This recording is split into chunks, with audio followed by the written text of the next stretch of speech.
Hi, everyone. Welcome to this week's episode. I'm Nathan, I'm Joseph. and we're going to be talking about the 1960s. So I picked this episode in part because this is Joseph's favorite decade. Hey. And also, for some reason, we don't really talk about the 60s very often. Yeah, I feel like it's always a good, I don't know, I like doing a decade episode. It's fun. I like having my cake and eat it too, because I complain about decades as like a useful measurement of time and culture, but they're easy. They work. Yeah.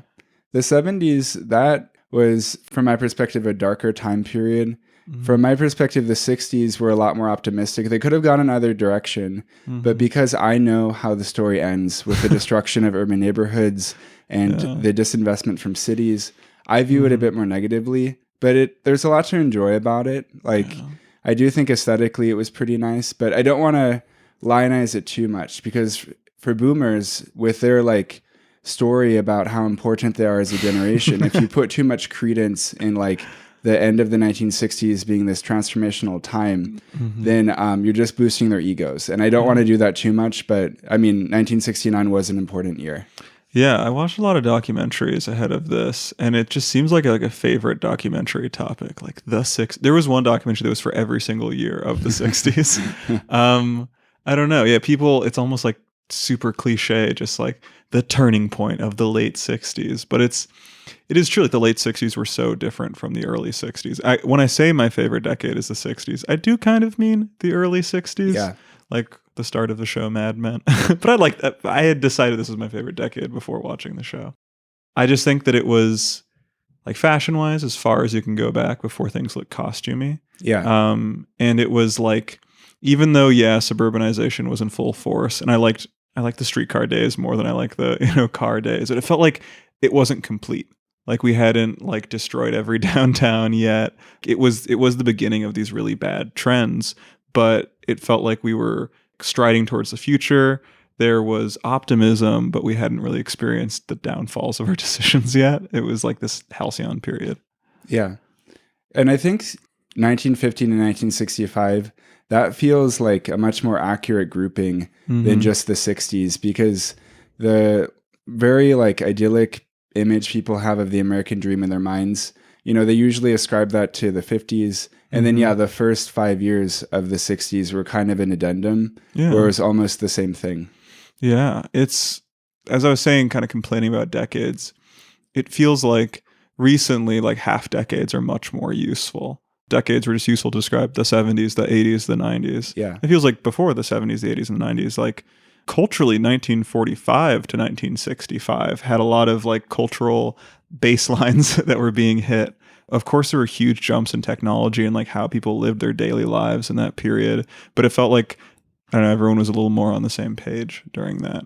More monocultural. Yeah. Yeah. Yeah. And so we can talk about that monoculture before we get into the counterculture, because the 60s as a decade, they get the nickname the countercultural decade. And we'll get into that in a moment. But I think it's more interesting to start by thinking about what was life like for everyday people or normies in the 1960s. Yes. Because the majority of people could insulate themselves pretty effectively from what teenagers and what college students were doing on college campuses. Yeah. Like my dad, for example, I asked him the other day, we were in a car together, but I asked him what were the 1960s like for you? And he just said that he didn't really know any hippies. Everyone at school was very well behaved. No one did drugs. The only time it felt like the countercultural movement affected his personal life was when the 1968 Democratic National Convention happened. And then that was all over local news. So you couldn't run from that. That was immediate here in Chicago. Yeah. And he didn't say it, but I wouldn't be surprised if people knew people who were, at the protest, people getting hurt. A few degrees of separation. Yeah. And so he was living in the city. Yeah, he was. My dad grew up in Chicago. In Pilsen? In Pilsen, yeah. Wow. My mom was born in 61, and she would have grown up in Chicago northwest suburbs, pretty far out suburbs. And I interviewed her more for our 1970s episode. I think she has more conscious memories of that because she'd only be up until age 9. Yeah. So her parents had grown up in Waukegan. So a classic small town kind of outside of Chicago's economic net at that time. Now, thanks to travel times, it's pretty within it. But I think that they like her parents had taken that kind of culture and then brought it into these car dependent suburbs that they were raising her in. And so it was, more in line with the 60s, with the 50s growing up. Yeah. I mean, he was like a GI. He went to school. So like my mom is sometimes like the most classic baby boomer in that sense. Yeah. I mean, culture used to be, it took longer for news to travel. It was harder for things to disseminate. But I heard the anecdote that previously it was like, if you think about a small town in a particular decade, you kind of have to take 10 years off of it, you know? Like a small town in the 60s would have been more like the 50s because things moved more slowly. And that's not just an American thing. When I was in Copenhagen, there was a girl hanging out with our like hostel friend group, and she was from like small town France, and she was wearing like Hollister stuff. And I was like, whoa. Like at first I was like, wait, is Hollister back? And I was just like kind of looked at her outfit in total. I'm like, no, Hollister's not back. Yeah. Was it like a hoodie with the Hollister logo? It was not a hoodie. It was like a crew neck or something, but it was pretty like, logo prep from that era.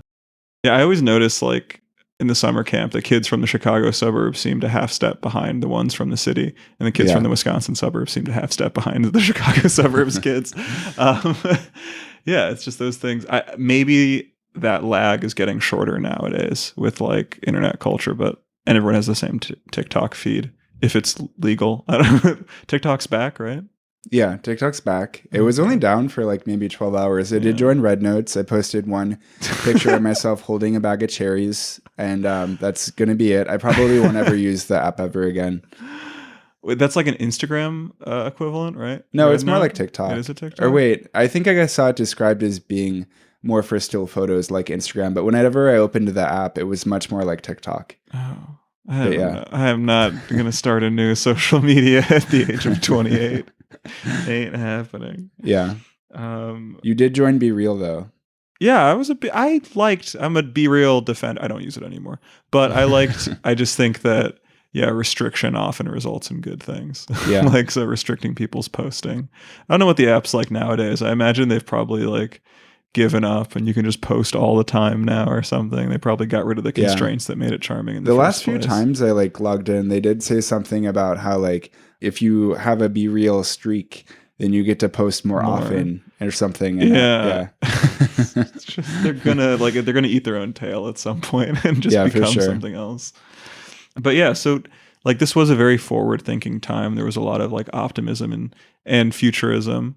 But I think for this middle America, I think they were still trying to hold on to that idea that you're not going to live a drastically different life from your parents. Like historical events will happen. Yeah. There will be improvements in home appliances and in technology. But I think about like, I got to walk through my mom's childhood home once, and it was like a new build colonial revival from late 60s, early 70s. And like she told me that their family always had tons of antiques in there. So there was like it wasn't like a return kind of attitude. It wasn't, I don't know. It was, a lot of people were still in a pretty traditional mindset, I'd say. So I think we have to get ourselves into that headspace to realize just how shocking like any kind of countercultural idea would be to these people who are not just like, living in a small town in the early 60s, but like their home might be full of antiques from the 1890s. Like it might, they might be actively kind of connected to a chain of traditional thinking. Well, also I think that the idea of counterculture was so offensive to people that had just like lived through World War II, like the peace in their inner lives and in their communities. It's like, why would you disrupt that? Yeah. Like, I mean, no, like hippies aren't going to lead to like World War III. But, it was just like, I feel like the silent generation, I really respect them. And I think that the way that they were so altruistic and they did sort of, raise their children, the boomers, in this way that like, honestly, they were a bit spoiled, they became narcissists to varying degrees. But I do think though that like that impulse that they had to just create this environment to raise their children in that was so like peaceful. Anyway, I just really respect them for doing that. Yeah. I guess the parents of baby boomers can be either silent generation, or if they're older, greatest generation. Yeah. I guess. I mean, but who knows the difference? Yeah, exactly. I don't know, like getting into this whole 60s mindset, I just kind of started getting mad about the Vietnam War like decades later. And I was just like, I can't believe the greatest generation, as they're called, is the ones who sent like, baby boomers to die in war. Yeah. But we'll talk about that in a second here. Yeah. So yeah, now we can start discussing the countercultural decade.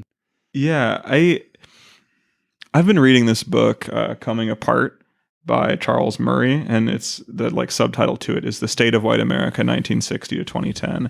And he really pins down like 1960 as the start of the divide.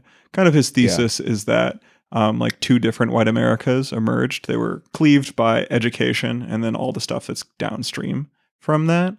He's the guy who wrote The Bell Curve, so he's kind of persona non grata in a lot of circles. But his kind of take is that like those with the intelligence that was rewarded with education, and then that education rewarded them with high-paying professional jobs, like then economically and culturally separated from the rest of white America, which then spiraled down into not just poverty, but like unmarried children out of wedlock and violence and all of that stuff. And he pins it down to the 60s. And I was like, that's not my understanding. That's one of the main criticisms of it, is that his book doesn't really explore the historical forces ahead of that. Just like, all right, we're starting in 1960. Everything's falling apart.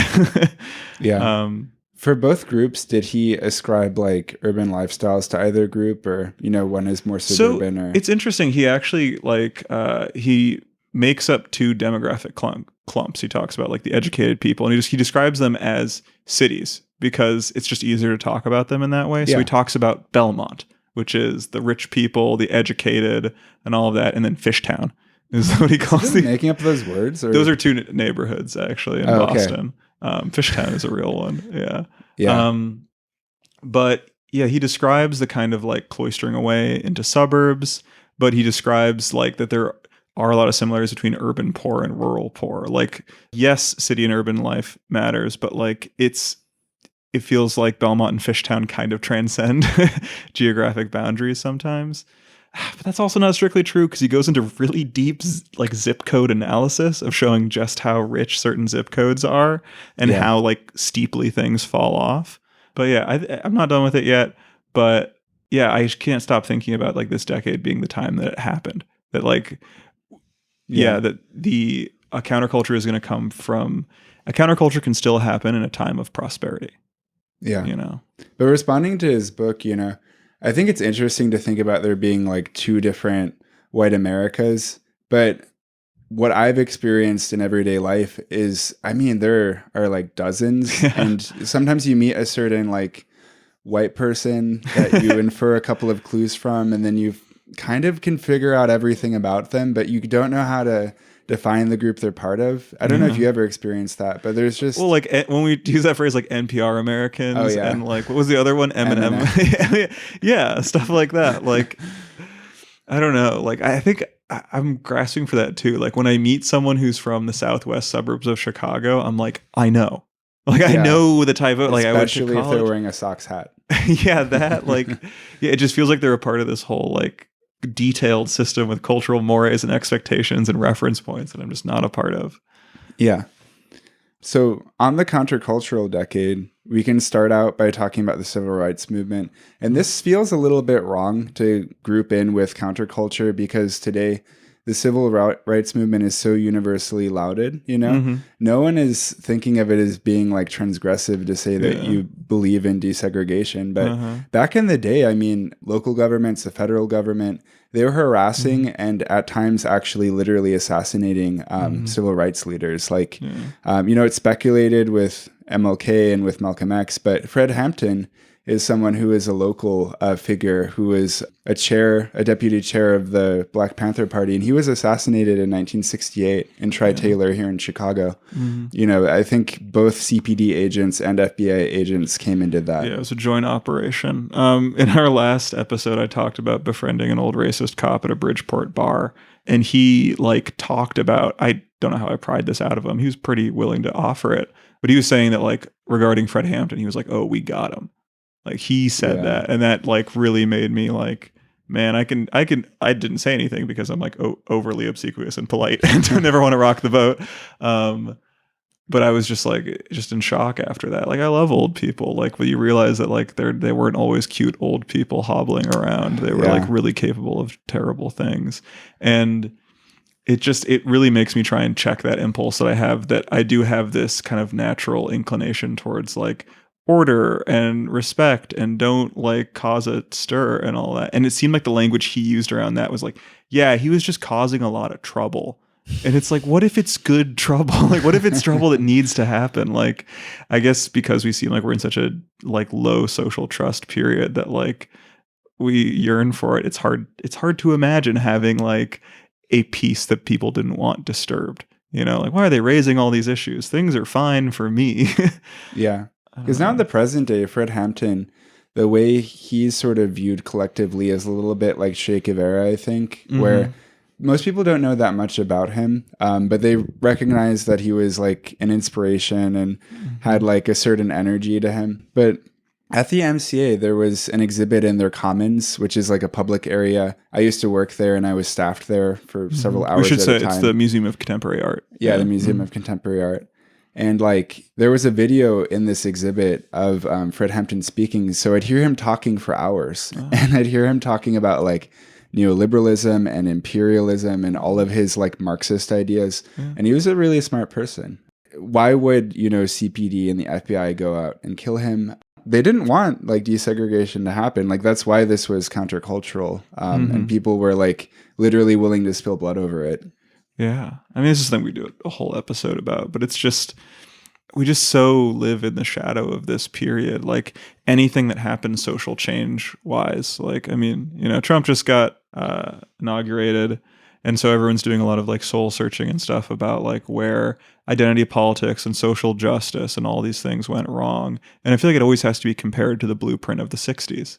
It's just, we can't escape from it. Like in our mind, like that's how social change happens. We kind of forget. We bring up the suffragettes every so often, like when they're useful. And we talk about the like, civilians behind the abolition movement outside of the Civil War. But like this is the American understanding of how social progress gets made, is in the 60s style. You're always going to have an MLK figure. You're always going to have a Malcolm X figure. You're going to have the integrationists. You're going to have the separatists. It's we can't escape this language. Yeah. You wrote a little bit about like Malcolm X. Yeah, I don't know. I'm fascinated by him. I had said in our New Religious Movements episode that I'm just interested in the Nation of Islam in general. I did not realize, as you put in here, that Malcolm X was assassinated 3 years earlier than King. I guess I must have known that at some point, but yeah, because his ideology, which was Black Power, largely not integration, he just wanted a separate Black culture, a separate Black America. That became a more popular idea towards the later half of the 60s and into the 70s with the Black Panther Party. But yeah, he died like 3 years before King. It just feels like he was the successor because the ideology that he's associated with became more popular later. I always have this wonder, like, as I was saying, there's always an MLK and always a Malcolm X, like the vanguard figure and then the more accommodationist figure. I wonder if the vanguard, like, sometimes I have this theory that they're doing it on purpose, that they know that their ideas are not going to be accepted by mainstream society, that they're like surging ahead and making enemies. And they're doing this so that like when faced with these two options, middle America will go, oh, MLK, he actually seems fine now. I didn't know the other option was Malcolm X. Can I change my answer? I actually do like MLK. Like that. I always wonder about that. I don't know. It's hard to get into the head of someone like that. Because no one wants to be just like a useful tool. But one thing about Malcolm X, like, so with his assassination, I am of the theory the Nation of Islam like organized it. I think that's one of the running theories for it. And Louis Farrakhan like essentially kind of copped to it in a speech. But being Louis Farrakhan, he was, of course, in the middle of an anti-Semitic speech when he revealed this. He was saying that, like, well, if the Jews can deal with their own, then, like, why is it so wrong if we deal with our own? And everyone's kind of taken that to understand Malcolm X. It's a strong innuendo. Yeah, exactly.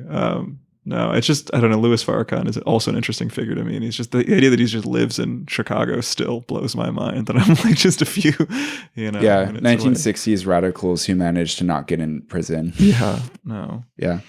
And then the next movement we can talk about is the gay rights movement. So with this one, prior to the 60s, gay culture was practiced behind closed doors to the extent that some people were literally like wearing masks. They would only interact and interface with other gay people with a mask on, as was the case with the Mattachine Society.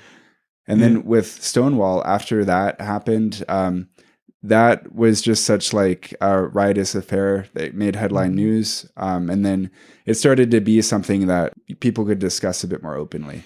Yeah, there was like blips earlier. I was reading the Wikipedia page about this, the pansy craze, which was that like drag and female impersonators were more accepted in the libertine attitudes of the 20s and 30s. Like shows like Babylon Berlin play into this stuff.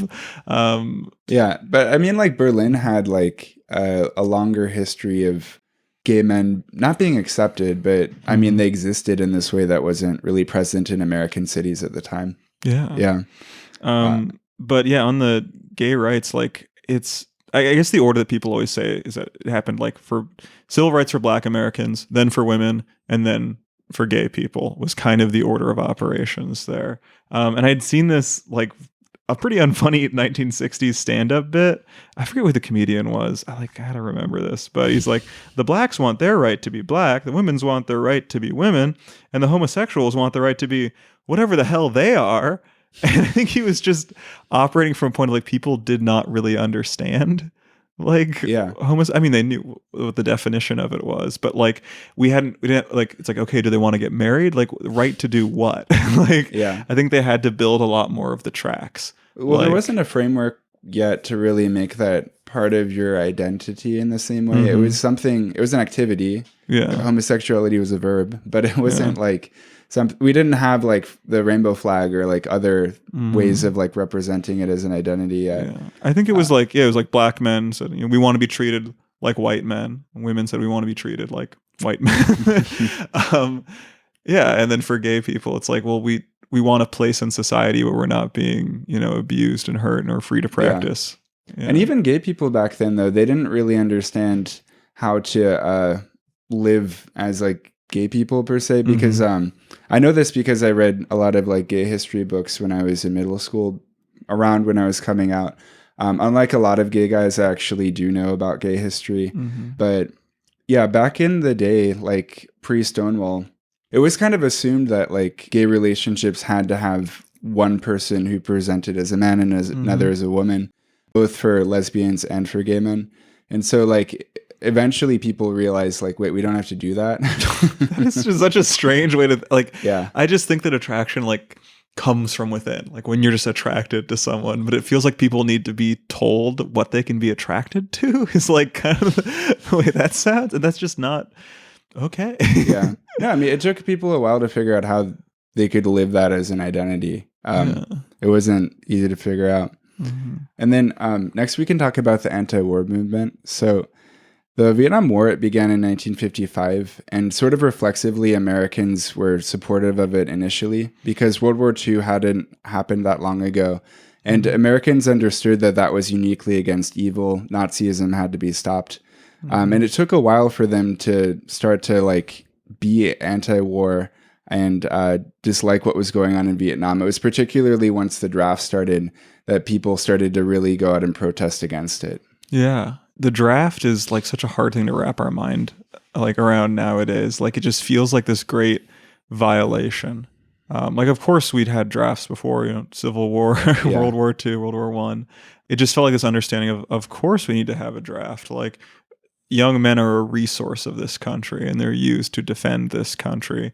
And then it didn't feel like there was even a transition between like the World War II, like self-defense kind of thing. And then this very peremptory, like, oh, we need to go and defend this thing because it might fall in domino theory. And then eventually a communist threat could then come to America. Like there was no interstitial, like in between World War II and Vietnam, there was the Korean War, which just kind of used. Everyone forgets about that. Yeah. It's a very forgotten war, but it used the same kind of language of Vietnam. And there was, I believe, a limited draft for that I as don't. I wouldn't know. I'm not like a military yeah. buff.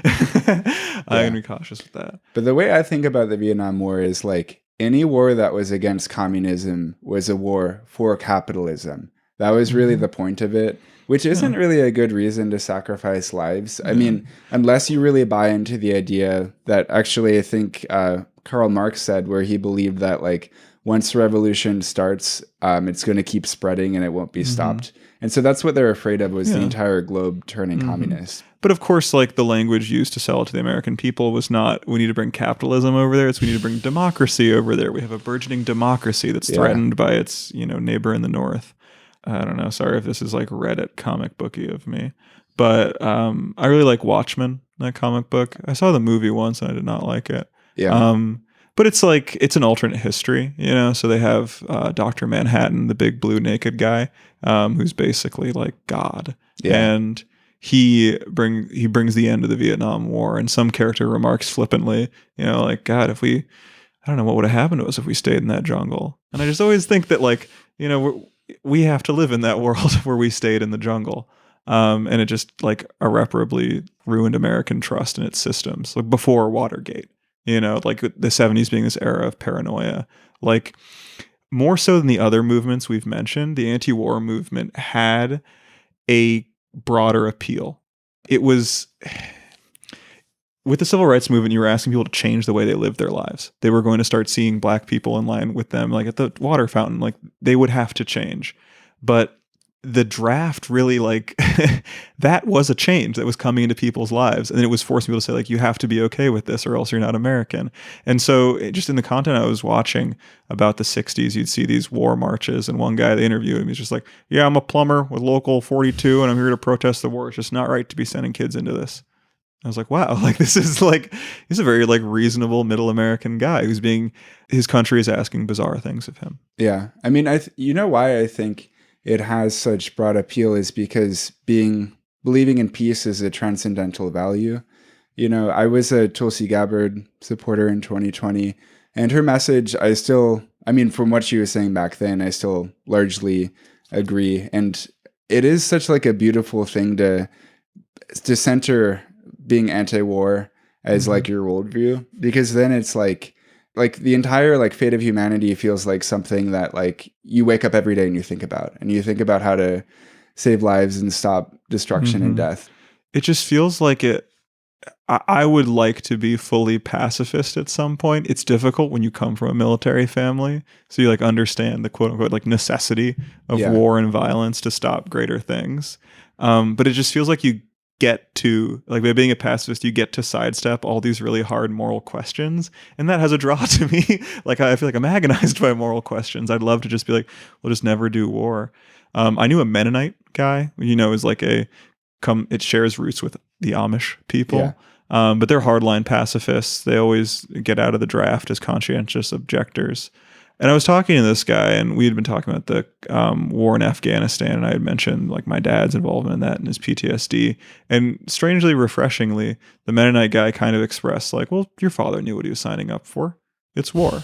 Like he signed up to kill people, and like it's not strictly true because my dad was a doctor and all that, but in the front lines. And so I think that like it was very good for me to hear that kind of opinion, because I feel like I had become just so like accommodationist of every like, well, like of World War II was a just war, you wouldn't be against that war, would you, Nathan? No. Yeah. And so like I wonder about like the hardline pacifists. I don't want to pester them with all these questions, but it's like, I don't know, there has to be some amount of violence. Like war is as old as agriculture. I mean, I have a cousin who's about to join the military, and from my perspective, beyond just like pacifism, maybe not being that realistic, I think that like it also being too anti-war, or just having that be like the central lens that you use to look at politics, it makes domestic policy something that you can have a lot of blind spots with. You might not have opinions on like what you think the economy should look like, or environmental policy, XYZ. Yeah, I can create some blind spots. Yeah. Yeah, I always try and think about the draft. I like try and like picture like, could it ever happen in America again? I'm getting to the end of my 20s, so I worry less and less about it. I think we had said once on the podcast, I said I wouldn't dodge a draft. It's like one of my like weird opinions. My friend was asking me, like, are you doing a bit, Joseph? Are you actually serious about that? But I think that I just have this like morbid curiosity about war because it's something that a lot of people in my family have gone through. But I don't want to make that active decision of choosing to do it. Because my dad like wasn't drafted. Like he joined the military for like the high-minded ideals that people think about sometimes, like, oh, serving my country, like being useful, giving back. And I feel like those people are the ones that are like hurt the most by the realities of war versus the guys who were forced into it. Like, not that there's a spectrum of how you can be traumatized, but because like I think that war can pretty flatly traumatize a lot of people. But if you came into it with ideals, you'll be punished more. Jordan Peterson once said something about trauma that I was a little bit upset by, but I think maybe it's partly because there's some truth to it. But he basically implied that people who experience trauma, it's because their worldview wasn't in line with what they experienced. And basically, if they had a more pessimistic worldview, they wouldn't have been as traumatized. And so I think maybe if you go into the U.S. military being more skeptical of it, then you might not end up being as jaded as your dad. Yeah. But, you know, it's also like, I could imagine an active service person being like pissed at me for saying that. No, I don't know. It's that dissonance. Like, where do I go with this? It's thought provoking. You'll figure it out. JP, every so often he can do it when he's not on benzos. He can really pull something good out. And so like one of the big touchstones for the anti-war movement was the 1968 Democratic National Convention, as you talked about. The lead up to this was RFK getting assassinated, who was a big Democratic front runner. And so the choice was between Eugene McCarthy and Humphreys. And I think I would have been a McCarthy guy back in the day. He seems cool. I think he would have been the Bernie of his time. He was big with eggheads. I think I'm a self-described egghead. But a lot of hippies were on the side of McCarthy, but they had this thing called Be Clean for Gene, where they'd clean up and look nice and presentable so they could better canvas to middle America and sell like anti-war thinking. And so Humphreys eventually got the ticket, but the last point of consolidation that the hippies were thinking was like, all right, but if we can get Humphreys to adopt an anti-war platform, you know, we have the impetus here from people, and it didn't happen. And then that's like one of the many reasons for the riots. It's just like it's the left eating itself, but I think appropriately there. Like if your leadership is completely out of step like that, then politicians never listen to the young because they've historically never turned out to vote. So I'm not surprised that he didn't adopt that platform. But it's one of those things in retrospect, like it seems universally popular. Mm-hmm. Yeah. Humphreys was a like populist style progressive in the 40s, like not really populist, I guess, but like he was pro civil rights in the 40s. You should get some credit for that. But like he didn't keep up. Like you have to keep up. And at this protest, you know, there were a ton of hippies. So now we can probably start talking about hippies as a group. So, you know, hippie culture, it really flourished from the mid 1960s to the 1970s, but we didn't talk about them on the 70s episode. So we can do our due justice here. Yeah. I don't know. You think you would have been a hippie back in the day, Nathan? No, because I've always had an aversion to men with long hair. I don't find them hot. I would never have wanted to look like that. I think there's just, long-haired men. I don't know. There's like maybe an arrogance. Or there's something about it that's like, you really think you're going to take as good care of that as a woman? So it's like, you're going to look me in the eyes and say that you're going to be as on it as a woman. Like I know it's the type of man who would be able to take care of long hair, does not choose to have long hair. You know, like it's just, you got guys who are like, oh, I just like, you'll get guys with long hair who just like, I just didn't like getting haircuts. It's like, okay, then you don't have the skills to take care of it. Like you didn't have the skills to make an appointment. You're not going to have the skills to keep that stuff from getting greasy. Yeah. I've never like even when I was a little kid, like at 5 years old, I'd get so upset when I'd see guys with long hair that I'd like literally tug at it and scream. I'm like trying to picture you with long hair. It's really funny. I'm picturing Jesus. No. Yeah. But yeah, you know, I think hippies, they fit into this thing we've said on a couple of recent episodes where, you know, I think boomers being the first generation raised in the suburbs, they're a bit misguided in that they thought the solution to the emptiness they felt was to adopt Eastern spirituality and move farther away from cities into nature, building communes, living like hippies in the woods. Yeah. And I think there are the things that I can say I like about hippie culture, but that's like just something to start out with. Something I didn't really realize until watching more documentaries and reading stuff was there was kind of a city hippie, rural hippie shift. In the late 60s, it was really like the Haight-Ashbury district, the Village in New York City. Like this was, hippies were in cities largely. And then like as the future was more and more denied throughout the late 60s, it became like, all right, if we can't change these places, we have to leave and make our own. And so the communes was more of an early 70s thing, apparently. It kind of like Rajneeshpuram. Yeah, well, that was even later, too. Yeah. What can you say that you liked about hippies, though? Because I think it's easy for us to maybe say like the things we don't like. Yeah, we're a little square in some ways, I'd say. But I don't want to be ungrateful for what the hippies did. Like, I think I do, as I've said a lot in this episode, like trying to put myself in the headspace of a regular schmegular American back then. And like, the food probably wasn't that good. People were genuinely closed-minded. America did need to loosen up a bit in some ways. I think that people developed this idea that we were prosperous because we were rigid and we couldn't lose an inch. We couldn't experiment at all. And so like in the 70s, in the like hippie malaise / transition into hard drugs, like, yes, we shouldn't play too fast and loose with the rules of society, but like we needed the hippies, like it had to happen. Yeah. Camille Paglia has this quote where like, we can go against our own nature, but we need to do so with humility. And I think they had like justifications for the changes that they made, but they weren't the best ones. I always think that like I have a lot more sympathy for those who actually have a vision and don't just critique the status quo. Yeah. That's why I don't like wooks. Have you heard this term? No, what is that? Wooks are people who go to like Fish music festivals, and they also listen to like dubstep stuff too, which is still going on, I learned. But like long hair and white people with dreads, tattoos, sniffing inhalants, getting really high.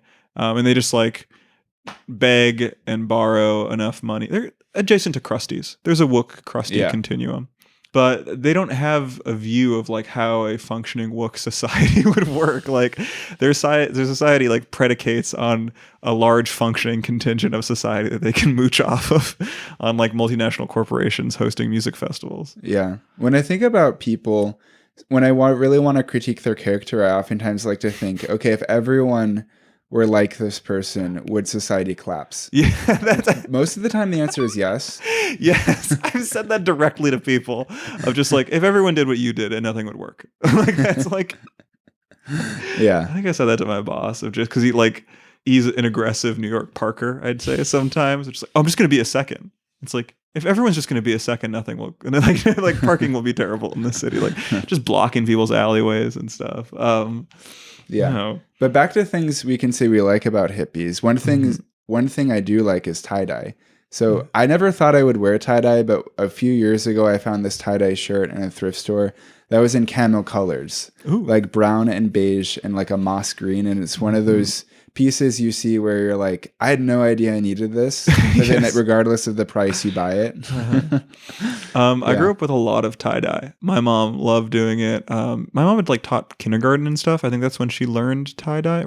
Actually, she probably learned it back in the 60s or something as a fun little activity.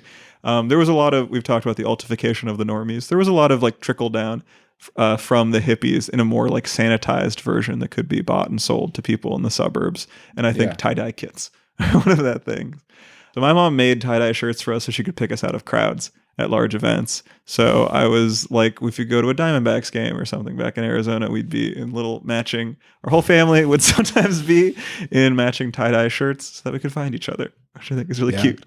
That's what we do at like summer camp, for the day camp at the Park District. But we get like, wait, am I remembering this right? I think they'd give out like white shirts and then there would be the opportunity to tie-dye them. Ooh, I think they used to do that. Nice. But yeah, I think tie-dye is a good representation of hippie culture because it's cheap. And it also just has this like random chance to it that is like very free-spirited. You never fully know how it's going to turn out. I can Yeah. just imagine that like Pinterest moms, like tie-dyeing and stuff, are all sharing the best techniques on how to get the exact tie-dye result that you want. Yeah. You know, fully min-maxing Because it. I'm sure it's an art form. It's easy to do, Yeah. but like the people who are really good at it. Yeah, I remember like in the tie-dye kits we had, it had all these different instructions to do different patterns, and it was like simple to advanced.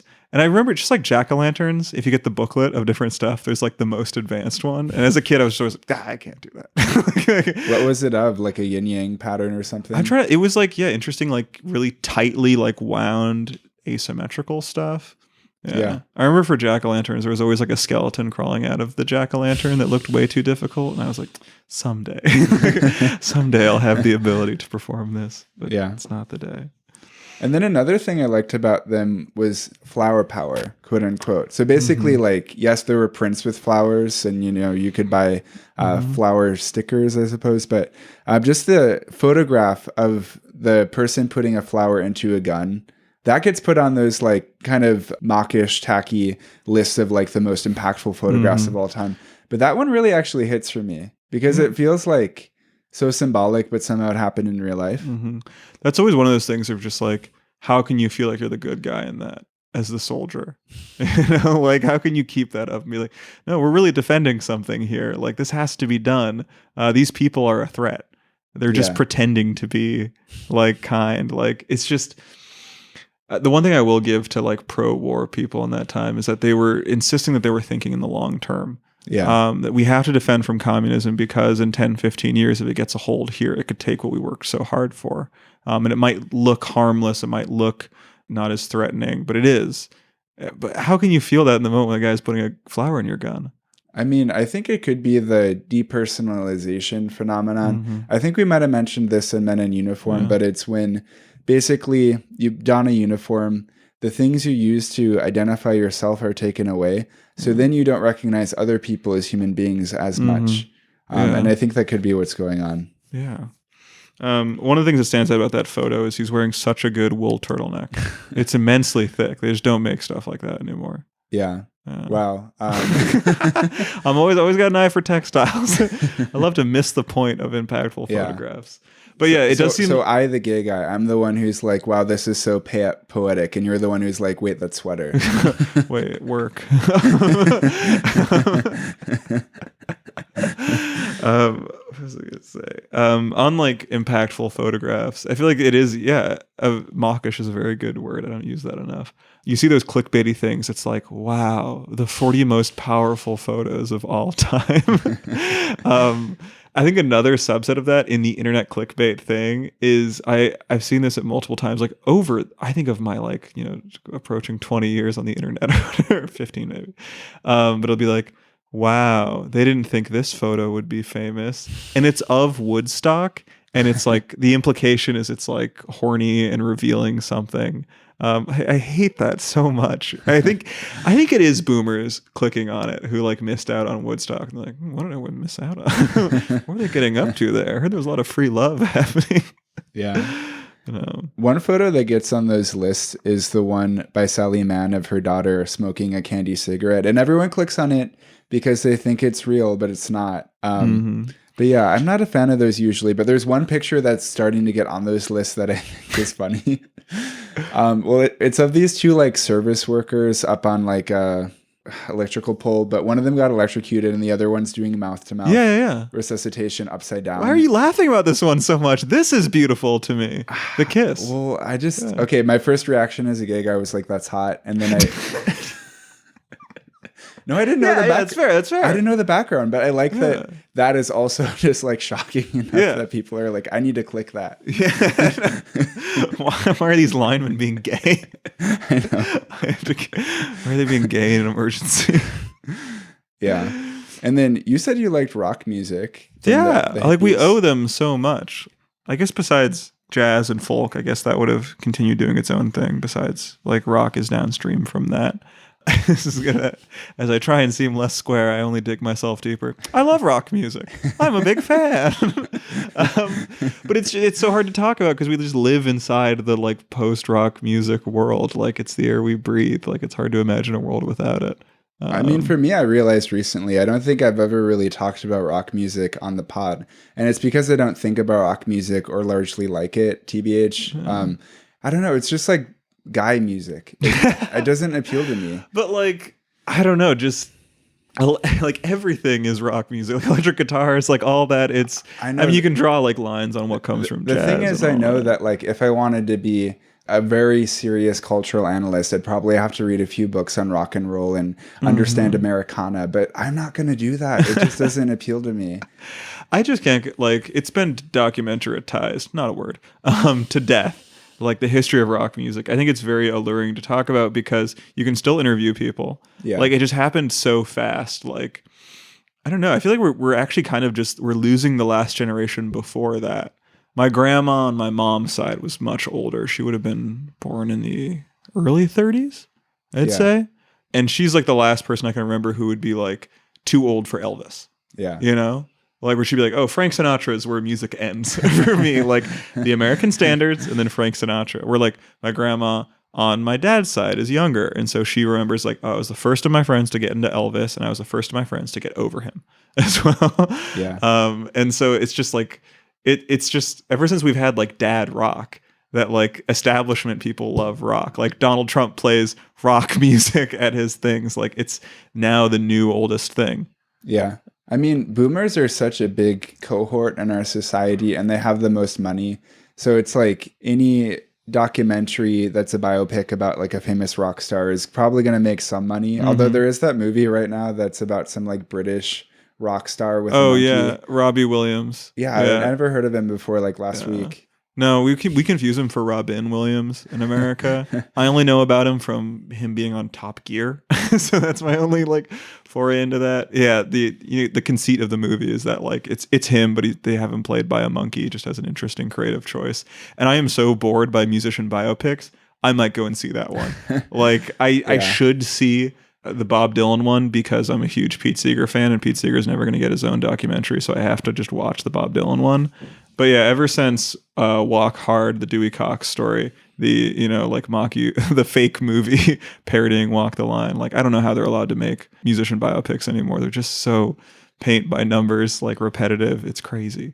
Well, I wrote about in the Discord how in order for them to be interesting, you need to be able to talk about their flaws and really sort of be honest about like how there were sort of damaged people. But you're not able to do that if there are a lot of fans of that person still alive. You can only do that a lot like very far after they die. Like that's why Johnny Cash's biopic worked so well. Yeah. Wait, he might have still been alive during that. If he was, he died like very soon after. Yeah. Because that's why the parody movie Walk Hard did so poorly. Is it seemed it's pretty tasteless basically because it was right after Johnny Cash died. But of course, with the production time of movies, like they worked on it earlier than that. So it just came off as bad taste. Yeah. And then one more thing I liked about hippies is their healthy living because Americans. They always need more of this. I'm glad they started in the 60s when they did. Yoga, organic produce, vegetarianism, all of these lifestyle opportunities, like people got them for the first time then. And when they were first introduced, we didn't have like Gwyneth Paltrow and Goop.com and orthorexia and people taking it to the extreme. Like now we can maybe say like, oh, these things, they can go in a dark direction. But at the time it was like, anything's people better than aren't nothing. Eating vegetables. Like this is good for people to hear about. It's hard to think back to this period of the American diet because this is before things got like really bad in the 80s and 90s with fast food and processed food. And now, I mean, things are not amazing. I do think that things are going to get better. I think people were their least questioning though in the 90s. But 2000s, that's when things start to go in the other direction. Yeah, it just feels like Gushers as a cultural concept could not have been introduced in the 80s. Only in the 90s was the world ready for the gusher. But yeah, I think we owe a lot to like the hippies of this period. They're not going to get everything right, like all their food fears and stuff. But yes, Americans weren't eating like hyper processed slop back in the day, but like if it was a vegetable, it was boiled within an inch of its life. Like I remember a family friend of mine was talking about my Irish Catholic grandma, the one who was a good chunk older, said, never seen someone getting ready to make pancakes and they just take out the lard. like pork fat, like actual pork fat to cook pancakes in. And it's like, wow, like this is where I'm so used to the like butter versus margarine, and then like, wait, no, butter was healthy the whole time. But throughout that entire discussion, no one's like, actually lard. Like, actually, I think we should introduce lard into the picture here. Yeah. So our window is shifted. You know something that's really old school that I heard about once in a restaurant in the suburbs? As gravy, they would just give you like chicken fat. Schmaltz. Yeah, no. I would not eat that personally. It's anti-Semitic. I've been meaning to, like, one year, I want to make good latkes for Hanukkah and actually cook them in schmaltz. I think that'll be the next level. And then if you're not going to like that, you're not going to like gribbenis either, because that's the crispy little crunchy bits like most left over. Things, though, if I don't know what's in what I'm eating, I probably won't care. But yeah, I wouldn't knowingly dump like chicken fat onto my potatoes or something. Like that's crazy. Would you eat bone marrow? No, I'm good. Bone marrow. I don't know. It just feels good. But I want to know something about hippies. Have you ever called anyone a hippie? No, we had hipster. That was our epithet, our generation. Because I can very easily imagine you having been born in the 60s or earlier, but then once the hippies came around, calling them hippies in like a pejorative way. Yeah, I think I don't know. I've drawn up this kind of like square to hippie continuum, I guess, in this period. I really like the movie taking place in the 70s, Once Upon a Time in Hollywood. And the characters in that are like not squares by any mean. They're both like degenerate alcoholics. But they like see hippies crossing the street and they're just like, fucking hippies. Like they were just kind of seen as a low grade nuisance, basically, like an annoyance. I think I would probably be prone to that. I feel annoyance at people sometimes when they're not working, I would say. That's my Protestant work ethic coming through. But I think I would also be like in an episode of Mad Men, they go out to California and they're all in their like, suits from New York. And then it's clear like the late 60s, early 70s. And it's very go-go at this party. And they're all trying to kind of be cool. I think one of them smokes a joint or something. I could see myself kind of being like that. Of like, no, I'm hip. I'm with it. I think I'd really fall for the beatniks. I liked them. They didn't dress as poorly.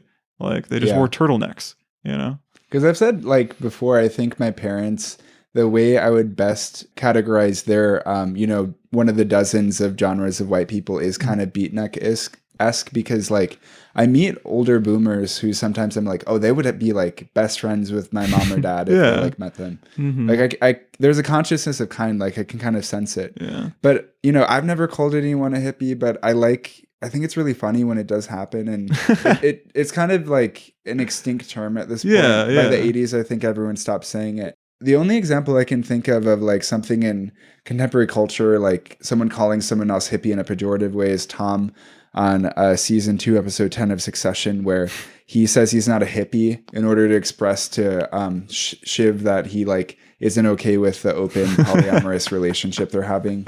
Yeah, man, I really should watch that. But I guess hippie-ish. I've seen people like, I guess I remember people trying to be hippies in the 2010s, like going to music festivals and be like, this is like modern Woodstock. Coachella's Woodstock. Like, I'm just a hippie, sun-bleached hair girl, mermaid hair, like that kind of cultural thing. And I felt like I didn't like that. I mean, this is back when I'd call people hipsters in the 2010s. I realized that was now just a useless epithet people used to just denigrate people who cared. But everyone called me a hipster back in high school too, so maybe I was just sensitive.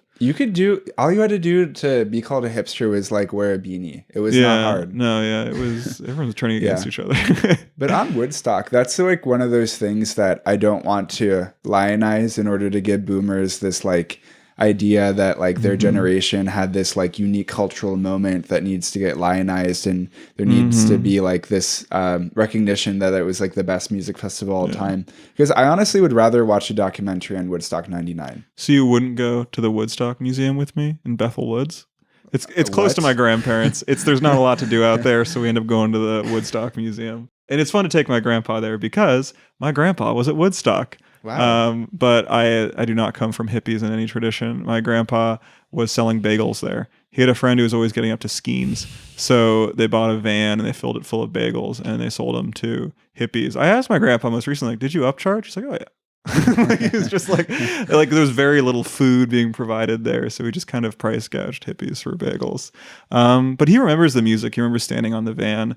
And I'm trying to, The song Freedom, I forget who it was performed by, but it was a very like free association song. He clearly remembers that. He told me.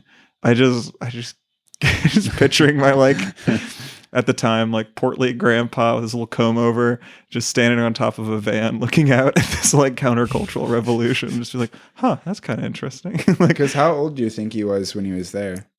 He would have been 25.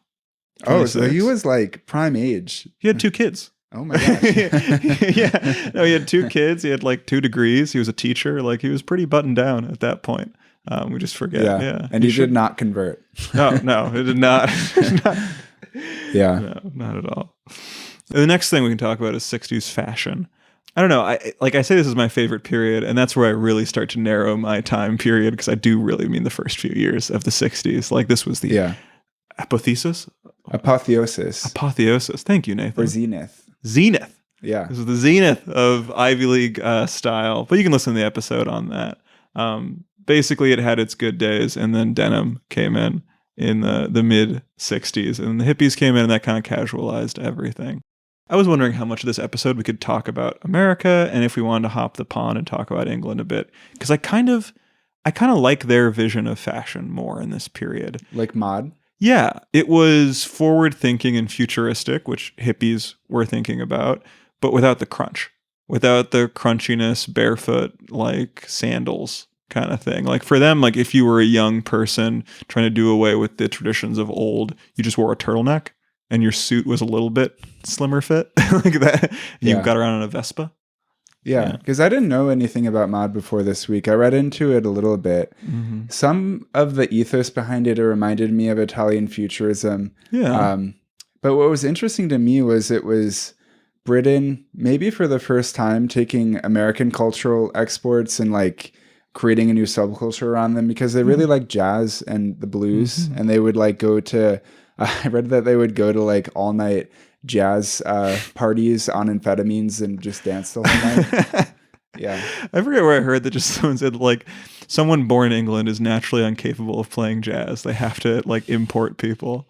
And I saw really good jazz in Copenhagen, and if the Danes can do it, I think anyone can do it, because they're pretty rigid. Yeah. But yeah, mod fashion, like it's different though than like say Ivy style. How do you characterize it? So they did start to kind of have flaring in pants. It was tighter tailoring.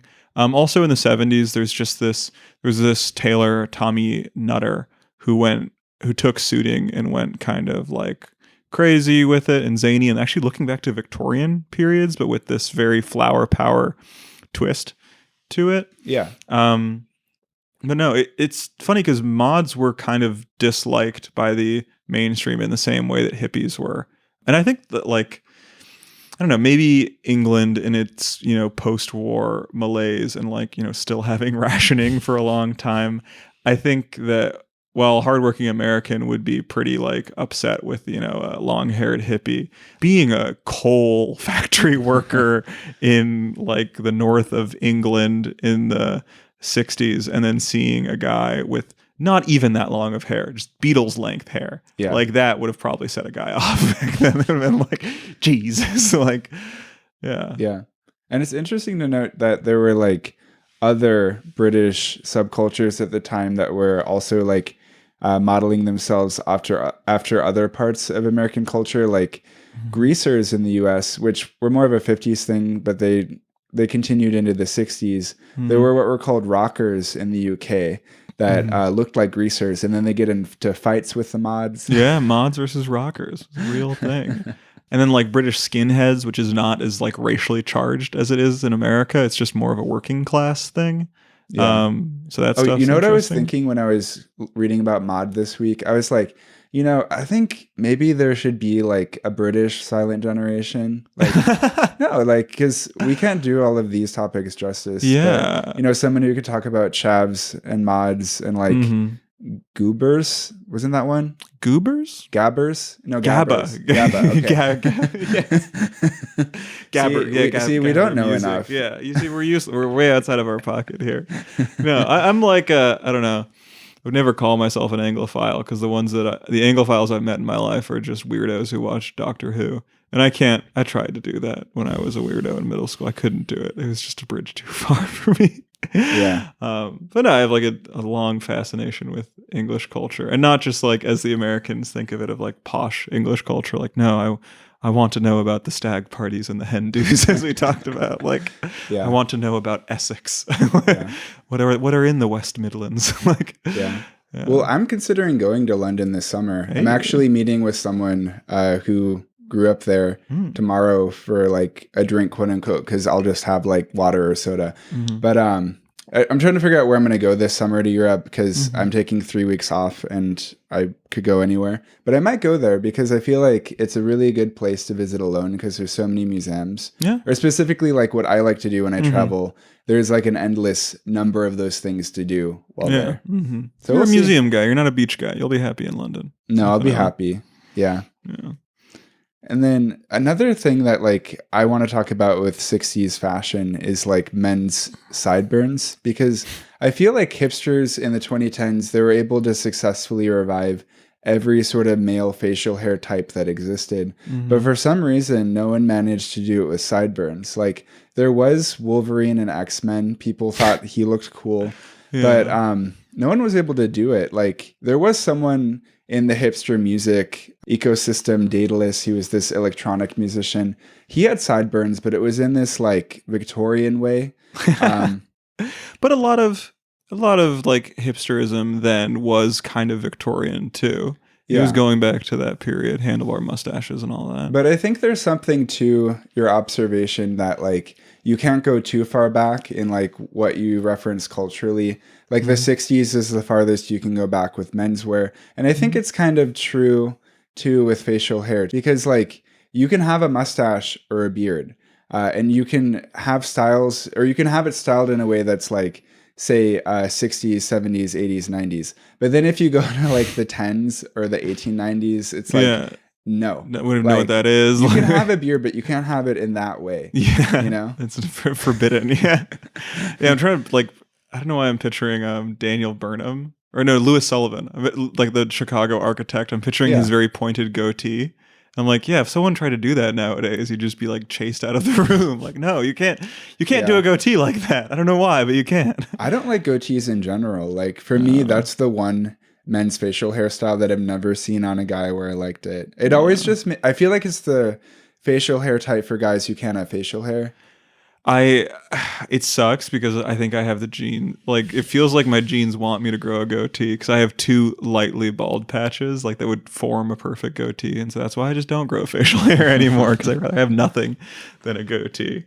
My uncle rocked the goatee for the longest time, from like the 90s through the 2010s, and then I think his newest wife has put a kibosh on that. So yeah.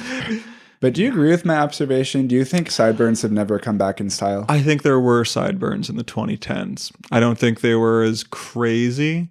There were guys doing them.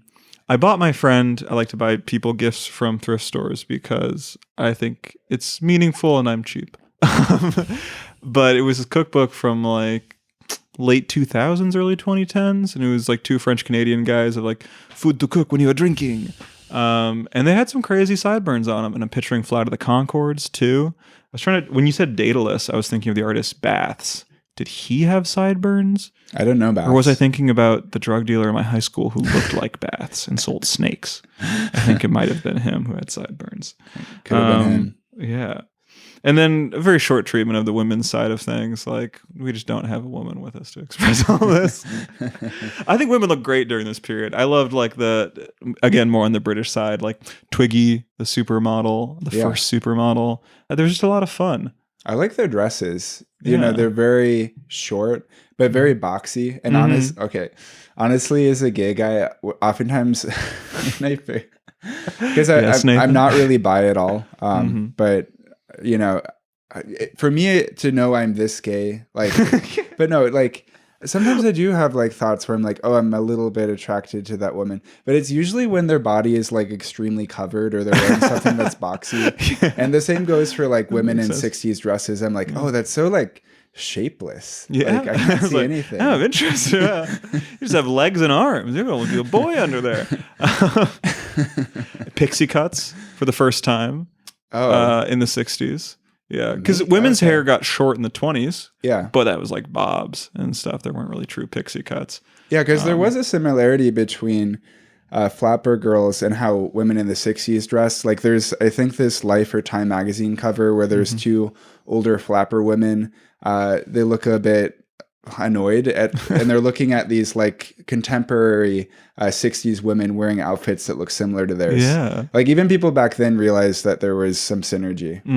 No, it's definitely an overlap. Yeah, the pansy craze thing I was talking about in the 20s coming back around in the 60s. Like, it was a free period. And you know, one thing I really like about women's fashion back then was go-go boots, you know, the white ones.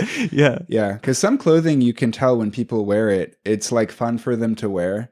Like, I feel like when I see a woman in boots like this, it's like they're going to be more energetic. And they're going to become dart around the room. Yeah, it's true. It just enables them. It like elevates their personality in a way. Yeah, it turns them into like a fun deer that's kind of like hobbling around the party. Yeah. Yeah. No. And then, you know, I think for you this Halloween, you were a cowboy. And I remember seeing you when you were wearing cowboy boots and you were like really happy about them and you felt empowered. I was like, I hope this doesn't awaken anything in me where I'm going to become a cowboy or something. But it felt like I could try on like a as different of a look and still feeling like myself. I was like, oh, this feels interesting. This feels cool. I could get used to this. And with the cowboy boots, like you can choose how cowboy you want to go. If you tuck your pants into the boots, it's very like, I am cowboy. And then pants over the boots, it's more of a low key, I am cowboy. Yeah. I mean, that makes me think about how I think there is truth to the saying like walk a mile in someone's shoes, because it does sort of change your personality a bit at times. And scientific studies, I'm going to link something in the show notes.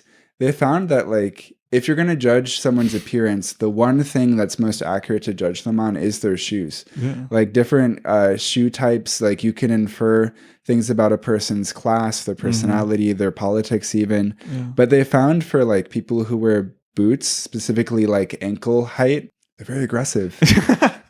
I feel of my different, I own quite a bit of boots, and my ankle boots, I do feel more able to fight in them versus like my higher like 8 eyelet. And I think that's why when I think about like a lady in go-go boots, it's like, I'm not imagining it because they seem like they could kick down a door. Yes, they seem powerful.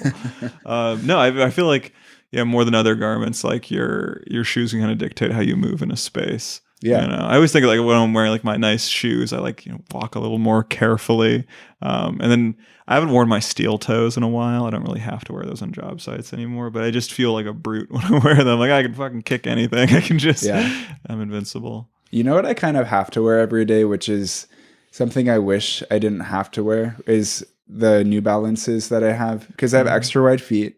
Then I also wear insoles with like something to correct pronation. So anyways, I need a massive amount of space in my shoe. So there's basically only one shoe type I can wear, which is like the very bulky dad shoe shape from the 90s. Like I don't get the white ones. Those are ugly. But basically that shape is the only one I can wear. Yeah. I remember I was hanging out with a very like an older relative of mine who's in pretty poor health. And he saw that I was wearing like penny loafers, and he's like, I wish when I could wear shoes that like small. And he said he was just in big like orthopedic clown shoes. He's like, to wear those again. And I'm like, I'm doing it for you. Like, I don't have to wear those, thankfully. But so the next thing I want to talk about is, do you think there's a specific color that defines the 60s? I'm picturing a lot of just like blue, pink. I'm picturing the Powerpuff Girls. Because that was actually inspired by the 60s, like with mid-century like flat design and all that. Yeah. When I think about like this question, it's much easier to answer this for other decades. You know, like for the 90s, it was turquoise. For the 70s, they had brown. 2010s, rose gold. For the 60s, I don't think there actually is an answer, because there were so many multiple like loud, bright colors competing at the same time. There wasn't just one, but I do think for me, like the color I picture in my head, which is just due to synesthesia, I think, is like baby blue.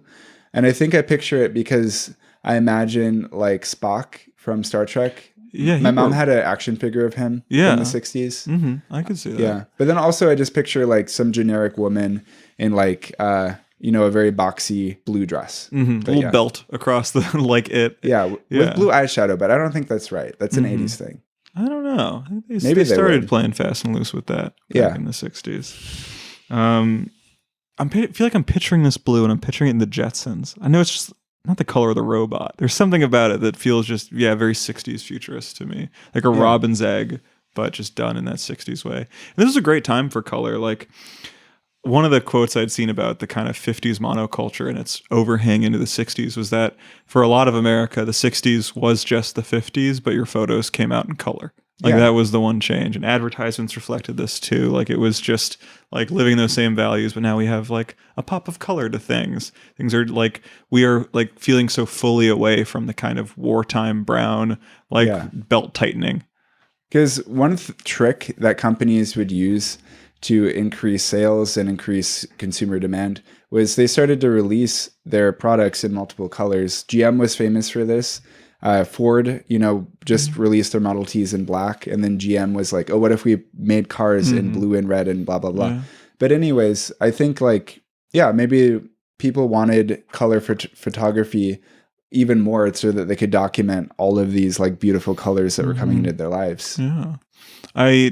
I follow this Facebook group called Mid-Century in Color, and it's just photos, like found photos a lot of times of like just mid-century America. Like once Kodachrome, which is a product by Kodak, became like widely available and cheap in the early 60s, like I think you just got to see like so much more of like average people's lives in color, which I don't know why I think that's so important. Like I want to see the colors that regular people were wearing. Because it's like, like advertising had colored ads all the time, like artificially colored. Or this is also a big period for illustration. I love like mid-century advertising illustrations. But seeing people's lives in color is really beautiful. Yeah, I think it's something that's harder for people who lived through an era where like media was just black and white by default to understand it. But for some people, they just can't watch black and white movies. It's just too detached from, because it's not intuitive, We never see the world through a monochrome lens. So like, why should our movies or pictures be like that? There's a lot of good black and white movies. I know. I'm not one of those people. I'm just saying, like, it kind of does make sense why there's people like that. I was seeing a girl and I wanted to watch an old movie, and so I chose Some Like It Hot. And she was like, hadn't seen any old movies, and she loved it. And that movie is actually black and white because it's got two characters in drag. And apparently the makeup was just so hideous in color. Like it needed the black and white to tone it down a bit. And it was a movie made in the late 50s that was supposed to take place in the 20s. Okay. Yeah, which is always a bit jarring, like because I think it gets smushed together in our memories. I think there's a lot of people who probably like misremember that the movie is from the 20s or something. Yeah. If it didn't, it's Marilyn Monroe. I feel like people wouldn't make that mistake. Okay. Yeah. And then I want to talk about the 60s in California because in my mind, they're very closely linked. And in doing research for this week, I learned that 1962 is the year that California became the largest state in the nation. Prior to that, it was New York State for a very, very long time. Wow. And in the 60s, California experienced about 50% growth. I think they went from around 10 million to 15 million. And because of this, so much media from the time celebrates California's ascendancy. Like the Beach Boys, their whole brand about like surf culture and the California lifestyle, that was being bought and sold all over the country, and it just gained this reputation. Yeah, it's we've talked about the final frontier so much, but like California is so important for that because like, yes, Hawaii is like further west and a tropical paradise, but there's not enough of it to go around. With California, there is this, I guess, kind of illusion that there's like enough for everyone. Everyone gets their little single family home in perfect weather and a pool. There's still so much space there. I bet they could double their populations. No, don't give them ideas. No, that's not going to happen. Yeah. Don't give them Canadian ideas. Like, oh, yeah, we can just double our population in a few years. Yeah. But yeah, I love like music from the 60s about California because my mom's side is from there. My grandmother, her side of the family grew up in San Francisco, and then my mom and her siblings, they grew up around the Bay Area, I think in like Oakland and Fremont and places like that. But when I hear songs like California Dreamin' from the Mamas and the Papas, it makes me feel homesick, which is funny to think about because I live in the city I grew up in. I have no reason to ever feel homesick about Chicago, but I feel nostalgic for California as a place despite never having lived there. I think it's because it's so like deep in the American subconscious. It's like an easy place to be nostalgic for because it's just like picturesque, and you know, this image that we have of it being perfect is kind of what nostalgia is. It's always this past that never existed. Yeah, it's just always going to seem like this, I don't know, like made up heaven land.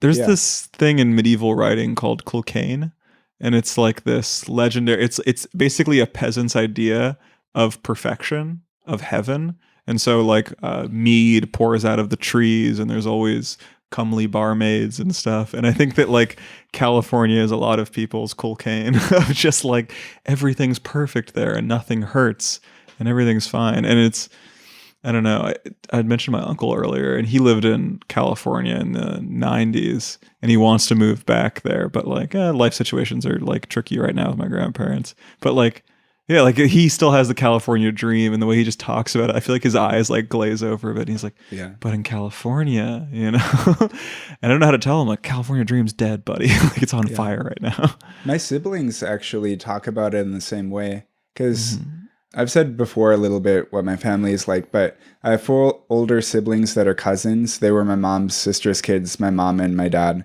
adopted 4 of her children. But they spent part of their childhood in Los Angeles and the Bay Area. And my entire life, you know, since they reached adulthood, they'll just like go back and forth between being like, you know, I like Chicago, but I just want to go back to California. It makes me feel happy. And for them, it's like this ever present like fixture in their mind of like, I could always go back to it. It's home. Yeah. Yeah. I don't know. I've been thinking a lot about the idea of California with the fires, and we were having some good discussions in the Discord about this too. Yeah. Of like, I don't know, I always kind of had this idea that like, you know, the weather is amazing, and so that's why people tolerate all the natural disasters that happen there. But I think it's a little different. I think I wouldn't go as far to say that like the natural disasters are part of the appeal of California, but it seems inextractable from it. Like I think people like know the risks. They've done the math a bit, but it's just all clumped together. This big idea of California, you know, perfection that could collapse at any second. Yeah. I mean, I don't think people usually think too far ahead. Humans aren't really built that way. But when the fires were happening, I did stumble upon a quote from Joan Didion that I'll link in the show notes. And in it, she says, "The city burning is Los Angeles's deepest image of itself." And I do think that like, there is something deeply Freudian about that, where like, because weather is perfect all the time, and they're basically like recreating heaven on earth in California, I think people have this like sort of irrational fear that they're getting too close to the sun and something karmic might happen. Yeah, like they're overdrawing on their account of good weather, and then like the bill's gonna come due and something terrible's gonna happen. And that good weather, I think it does shape their personality in a negative way. I'm saying this thinking about my extended relatives who still live in California, because when I drive around in cars with them, in the passenger seat, of course, they always like talk about what's going on in their neighborhoods and how their neighbors painted their house an ugly color, or like how a hotel got built, you know, a few blocks from where they live, and how dare they? And I'll ask them things like, do you want your city to not have hotels? Like, what do you think the solution is? And they're like, well, not here. There's a very strong sense of like something owed. Like everyone who shows up like in California is like, where's my California? Like, I don't know. I feel like people who show up in New York are like, I'll take any New York you can give me. There's like a very like bow down kind of respect for it. And I think I approach Chicago with a similar to that attitude, where I'm like, we're in my tiny studio apartment right now. And I'm like, this is all the Chicago I can afford. Like this is, and I'm happy with it. Like, thank you, Chicago. I just hope my place doesn't leak like the last one. But I think Californians are just like, what else? Like, all right, yeah, I want everything. Like, I want no compromises. I think like when your interpersonal life can always have problems, but when you leave your house and you're in a climate controlled vehicle. The weather's perfect. You don't interact with anyone that's like crazy or violent, like blah, blah, blah.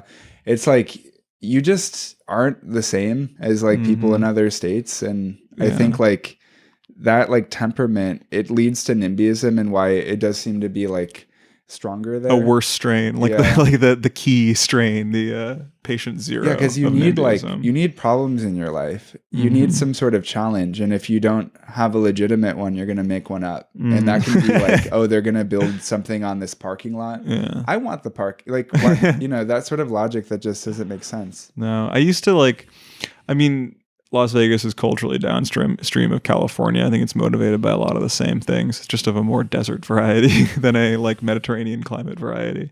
I always said that like the white people I met in Las Vegas, like when I met their parents, it was just, I was like, oh, you guys couldn't crack it in like more communal, hardworking cultures, could you? Like you don't read as expressly pro-social or industrious. And so I could see that you'd kind of get pushed out of Cleveland over time, or Chicago or those places. Like it's the kind of people I can picture like live in a place like Chicago. They don't shovel their sidewalk. They get yelled at by neighbors. And they're like, I think I'm going to leave this place. Like I want to go somewhere where like getting yelled at by neighbors and snow are not problems. Like where no one has any expectation of each other. It's just a complete like, siloed free for all.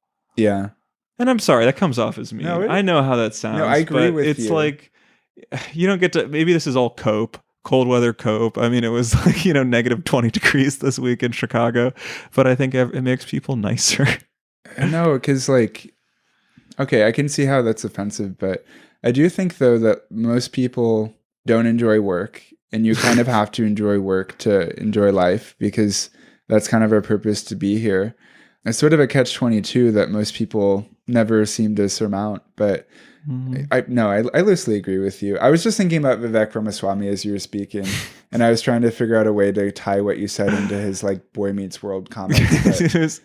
But no, that's the thing about his comments, is they're so like tied to his own life and his own experience. Like he's just not over high school, as are everyone's. No, I was having dinner with my cousin and my aunt recently, and I was just we were just talking about growing up and the only stuff you talk about with family sometimes, which is years 0 to 18, and you just catch yourself thinking like, is this the rest of life? Like we just have to unpack what happened in those first 18 years of living. Yeah, I had a roommate who once said the quote that when you get a partner, you basically spend most of your time explaining your childhood to them.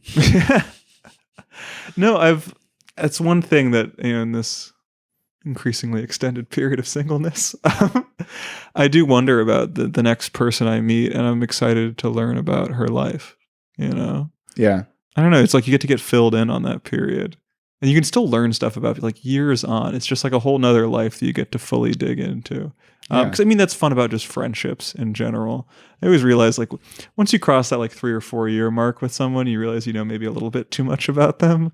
I like even at work, I'm getting that. Like I remember my boss was talking about something. He said something about salmon, and I was like, "Oh yeah, and you don't like salmon because that one time you had bad salmon from Trader Joe's." I'm like, why do I know this about another human being? Like, why have I gone this deep? Like I shouldn't know someone's preferences like that. What's worse though? When I was in high school, I remember some classes, there would be like this one girl who, she would just talk and talk and talk and talk. And I would just hear like everything about her, despite me not even having a conversation with her. So I still think about her sometimes, and I'm like, oh yeah, I wonder how her dad, who owns like a design firm, is doing. And I hate it. Anyway, now she like she's done like videos, or she's an animator, and she's done stuff for Adult Swim. She's successful. Oh, whoa. But yeah, back to California in the 60s. You had asked me about like a good movie to watch from this period. California, 60s, Hollywood. This was a little after the golden age of Hollywood, but it still is a movie I really like, which is Charade, which is from 1963. Yeah, it was my first time ever watching it. I probably wouldn't have watched it, but I did like it. Mm-hmm. It's something that we could have discussed on Espionage and Spy-Fi, because there's lightly a theme of secret agents. Basically, the main character is this woman whose husband dies, and then 3 goons start to pester her about $250,000 that they think she knows where it is. And it could fit into that, but it doesn't have like the gadgets or the other campy elements that would make it a true like spy-fi film. That's why I like it a little bit more. Yeah. Like it just has the fun kind of detective work. It's very European, which is fun too as well. It's got Audrey Hepburn, who is just ideal woman for me. She's just amazing. She's 33 in the movie. Cary Grant is like 25 years older or so. He had them rewrite the script a bit so that she came on to him, so it wouldn't seem as lecherous. But yeah, older Cary Grant is great. Like this is kind of towards the later end of his career. He's in his 50s, but yeah, amazing movie and very easily watchable because they messed up the copyright for it, so it's in the public domain. Yeah. So you can always put it on. Yeah, I liked it a lot. I thought it was pretty funny. It made me think about this comment I saw recently where someone said that comedy films now rely on like big budget gags as opposed to just really smart writing. And the first 5 minutes of this film had such smart writing. Yeah, and it's nice. Like, I wonder if they were very forward thinking in this. But I was watching another comedy from 1961. It was with Jack Lemmon. God, what was the name of it? All right, it was about marriage, but it didn't feel. It felt dated. Of course, it's from that period, but there were no time specific jokes. I think it was.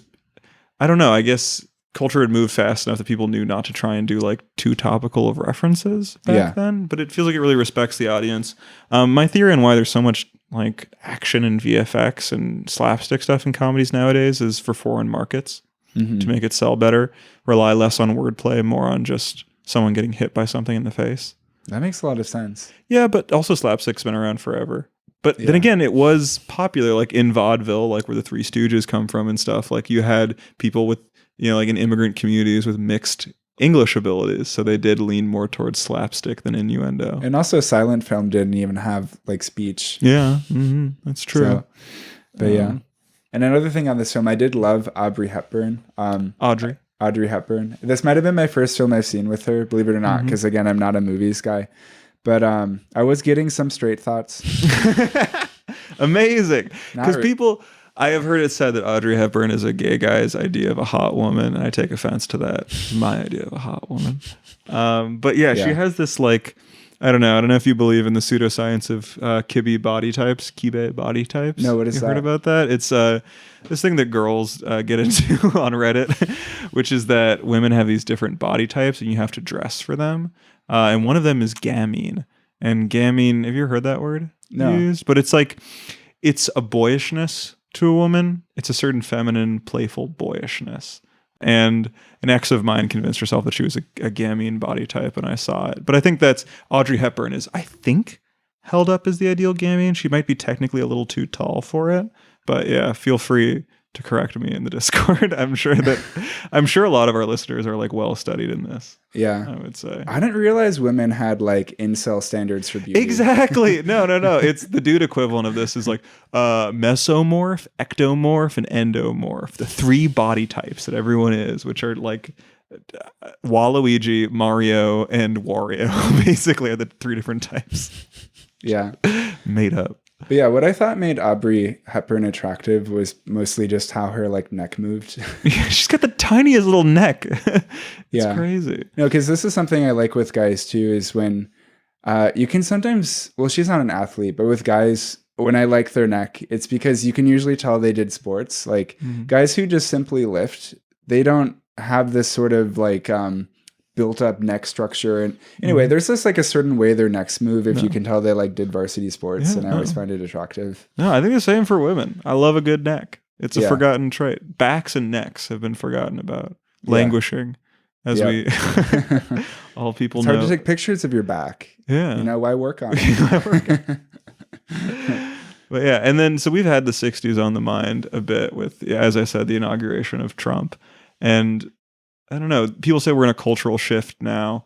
Kind of what we said about California earlier, it's interesting that the two figures that signal the end of this, Nixon and Reagan, both come from California, even though Nixon seems like the least Californian human being ever. California's ascendancy. You couldn't escape it at the time. No, yeah. It feels like Reagan and Nixon were just, maybe they were just inundated with hippies, and like that's why this all ended, was they like saw the worst of it in California, and that's why they went off and tried to shut it all down. And thinking about this vibe shift, the late 1960s we're just such a pivotal time. It kind of feels like we're in a pivotal time this week with the election. I'm just a bit curious. Like, do you feel like a vibe shift is happening right now? I mean, people said it since the election. Like, I don't know how much months matter in a kind of cultural shift like this. I don't know. I'm trying to figure out what's just set dressing and what's actually important, because people feel, I guess they feel freer to talk nowadays. You can say the R word, you can do all that. But it's like, okay, but what does this mean meaningfully? Like what's different in our political systems? I guess this does feel different from Trump's first election. Like if the first one was a fluke, the second one is an affirmation of like a different view of what America could be and like what values people hold. Yeah. I mean, this is going really in the wrong direction with power getting even more concentrated. Like Silicon Valley isn't even a countervailing force to the US government anymore. No, not that they ever should have had as much power as they do, but now they're in lockstep with the Trump administration, and a lot of bad things are going to happen that I care about, like defunding public transportation. But it does really feel like something different is happening culturally. And like honestly, the last few days, what Elon Musk did at the rally where he did a Nazi salute, like that's what he did. But my mind just like cannot wrap my head around the fact that it actually happened. Like I just keep thinking about it and I'm like, no, he did do it. He did do it. But it just is so unthinkable. Like this is how conspiracy theorists start to go in a spiral. It's because because if this is true, then what else is it? Because they observe something that just shatters their worldview. It's like, I didn't think someone at a presidential inauguration could go up on a stage and do that. It just, I wasn't like a resist liberal and I'm not still, but just like, I can't believe that happened. Like it does feel like something is about to change. Yeah. I don't know. I don't think I'm not trying to like hold back my thoughts or anything. I think I'm still cooking on them, but it's like, this is a refutation of like wokeism and all of that, but this feels different from the 60s kind of thing. I mean, the 60s had one thing on their side, which was that they had much easier policy goals. I mean, ending the war in Vietnam is not an easy policy goal, but it's a clear one. And there were like, racist laws to be repealed, an equal rights amendment.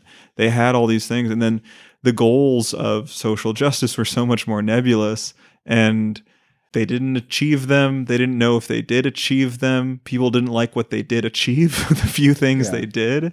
And so it just seems like everyone is just always saying, oh, this is a rebuke of wokeism. I like how the French said wokeism. They still call it that. Yeah. You know what I just realized? Okay, so 1969, the late 1960s, there was an expansion of the power that everyday people had, many different groups, from women to Black people to gays and LGBT people. But then now it's like, it's the opposite thing that's happening. Power is concentrating in the opposite direction. I don't know. I don't think it's in that. I think we've been on a march of concentration of wealth since the post-war. But to have like entire institutions just essentially merge in front of our eyes publicly, this is pretty extreme. I want to be optimistic, but I don't know. All the posts I was reading are just saying that like there's something different about like there's not even like an indignation in the real like dyed-in-the-wool liberals who are upset at like Trump's loss. It's like they don't have another vision for what it should have been like or what like. I don't know. There's just a lot of, I think, defeat in a lot of people's eyes. I know. It doesn't really feel like, I don't see an end to this. Yeah. Yeah. I don't know. I got to stop reading so many weird corners of the internet. I think I just got to go no phone or something has got to be the move. Yeah. Our friend Julia is doing that. She's doing like only using her phone for navigation and communicating directly with people. Not even Wikipedia. I like gas when I heard that. Like, not even Wikipedia? That's innocent. And so she had a question and she had to wait until she saw me, like to ask me it. It was about like, what is Division Street in Chicago dividing? Which I kind of have an answer for, but I should have researched it more on Wikipedia. but yeah, I think also moving into a building where I'm like waiting for an elevator a lot more, people are on their phones all the time. I'm really realizing this. Like everyone just head like neck down. I always challenge myself to not have my phone out when I'm around people. Yeah. Like with friends, it's easy. You can talk to them and all that, but I try not to be on my phone around like other random people in case conversation strikes up or something. I don't know. I'm feeling really pessimistic. Like it really does feel like everyone is like people walking with their phones. I don't know. That's my little boomer rant at the end of this. I try not to look at my phone when I go outside or listen to music even at times just because I'm trying to be more present. Yeah. But yeah. So here's hoping that I don't know, things start looking up a bit. I don't know. It feels like I would feel shortchanged if we get the 70s malaise without ever getting like the 60s high. And I feel like that's what we're doing right now.